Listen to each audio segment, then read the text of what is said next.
Bismillahirrahmanirrahim. This is me, engineer Nazar Hayat, and I welcome you all to my YouTube channel. आज हम मौजूद हैं खारिया cantt के अंदर। यहाँ पे हमारा प्रोजेक्ट हो रहा है 2.5 मेगावाट, और इसमें टोटल अगर आप देखें तो पैनल जो हमारे पास इंस्टॉल हैं वो 4000 प्लस पैनल हैं जिनको के N-type 580 वाट।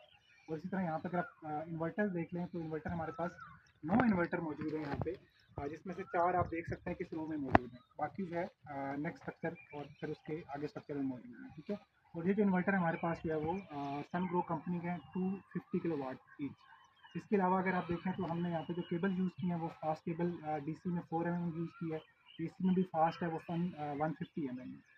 यहाँ पे अभी फ़िलहाल जो हम आपको एक्सप्लेन करेंगे वो इस इन्वर्टर की स्पेसिफिकेशन देंगे आपको। ये जो इन्वर्टर आप देख सकते हैं हमारे पास जो है वो सन ग्रो का इन्वर्टर है 250 किलोवाट। अगर हम इसके DC पोर्शन की बात करें तो यहाँ पे जो इसका जो DC में जो मिनिमम वोल्टेज है वो 500 वोल्ट हैं, जो मैक्सिमम वोल्टेज है वो हमारे पास ऑलमोस्ट 15 वोल्ट है।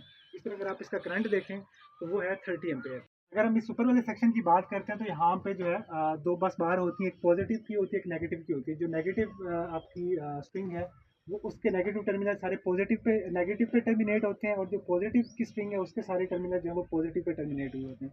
फर्दर इसके अंदर जो है वो कैपेसिटर भी होते हैं, डायोड होते हैं, IGBTs होते हैं, फिल्टर भी होते हैं। मोस्ट इंपॉर्टेंट जो इंटीग्रल पार्ट इसका होता है वो होता है IGBTs। IGBT stand for insulated gate bipolar transistor, जो कि DC को AC में कन्वर्ट करता है। लेकिन फर्दर उसके अंदर इम्प्योरिटीज़ भी होती हैं, तो उसके लिए इसमें फ़िल्टर लगे होते हैं जो कि उस इम्प्योरिटी को ख़त्म करके प्योर AC हमारे पास देते हैं।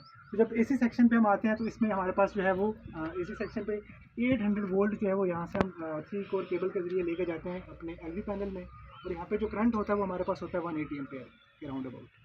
जी, तो अब हम आ गए हैं इन्वर्टर सेक्शन से LV पैनल पे। ठीक है, यहाँ पे आप देख सकते हैं हमारे पास जो है वो एक बस बार के ऊपर ब्रेकर मौजूद हैं। हमारे जो 9 के 9 इन्वर्टर हैं वो यहाँ पे आके ये 9 ब्रेकर लगे हुए हैं, 5 यहाँ पे हैं, 4 जो है वो दूसरे सेक्शन के अंदर मौजूद हैं। ठीक है, तो ये यहाँ पे आके 9 के 9 इन्वर्टर जो हैं यहाँ पे टर्मिनेट हो रहे हैं। ये सारे ब्रेकर एक बस बार के ऊपर कनेक्टेड है।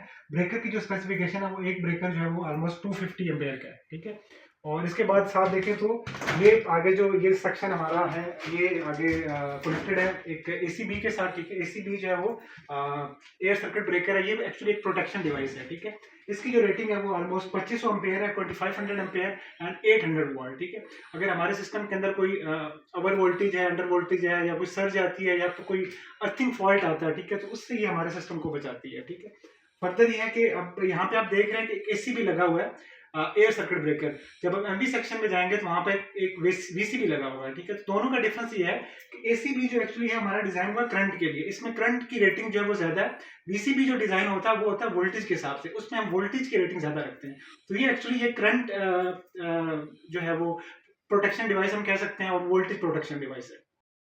ACB से जो फर्दर हमारी वायर जा रही हैं, अब यहाँ पे ऑलमोस्ट 800 वोल्ट आ रहे हैं हमारे पास, और 1800 एम्पेयर के करीब जो है वो करंट है हमारे पास। यहाँ से फिर जो हमारी वायर जा रही हैं वो ये आप देख सकते हैं कि सीधा ट्रांसफार्मर सेक्शन में जाएंगी।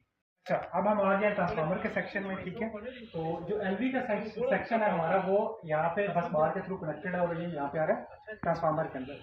LV से हमारे पास आपको पता है कि 800 वोल्ट और अराउंड अबाउट 1800 एम्पेयर आ रहे हैं। ठीक है, ये ट्रांसफार्मर जो है वोल्ट को स्टेप अप करेगा, 11 kV में कन्वर्ट करेगा, और जो आपके पास करंट है उसको स्टेप डाउन करेगा। ठीक है, वो ऑलमोस्ट 1800 से ये लेके आएगा 130 एम्पेयर पे। ठीक है, यहाँ पे आप आगे देख लें तो हमारे पास ये 3 कोर केबल के थ्रू जो है कनेक्शन हुए हैं, और यहाँ पे हम इसको आगे लेके जाएंगे MV पैनल में। ठीक है, वो भी हम आपको दिखाते हैं, और वहाँ से MV में हम इसको आगे टर्मिनेट करेंगे ग्रिड के ऊपर। बट ट्रांसफार्मर सेक्शन से हम आगे MV सेक्शन के अंदर, यहाँ पे जो ट्रांसफार्मर से 11 kV स्टेप अप होके आ रहा है, यहाँ पे हमारा VCB लगा हुआ है एक, इसे कहते हैं VCB वैक्यूम सर्किट ब्रेकर। ठीक है, और इसकी जो रेटिंग है वो है 11 kV से 12 kV वोल्टेज के अंदर, और 630 एम्पेयर इसकी रेटिंग है करंट में। ठीक है, एक्चुअली VCB एक प्रोटेक्शन डिवाइस है जो कि ओवर वोल्टेज, अंडर वोल्टेज, इसके अलावा सर्ज वगैरह कोई आती है या कोई अर्थिंग फॉल्ट आता है तो उससे हमारे पूरा जो सिस्टम है उसको प्रोटेक्ट करती है। ठीक है, और फर्दर ये कि हम फिर यहाँ से जो हमारे पास 11 kV हाई वोल्टेज होते हैं उसको हम आगे फर्दर टर्मिनेट करते हैं एक 3 कोर केबल के ज़रिए, जो कि मैक्सिमम 150 mm की भी हो सकती है, उससे ज़्यादा भी हो सकती है। तो इसको हम आगे फिर ग्रिड पे लेके जाते हैं, जहाँ पे इसको हम आगे अपनी कम्युनिटी के अंदर डिस्कस करते हैं। आई होप कि आपको हमारी ये वीडियो पसंद आई होगी। इसी तरह की मज़ीद इंफॉर्मेटिव वीडियोज़ इंशाल्लाह हम अपने चैनल पर लाते रहेंगे। इस तरह की मज़ीद वीडियोज़ देखने के लिए आप हमारा channel the green revolution subscribe कीजिए। बहुत शुक्रिया।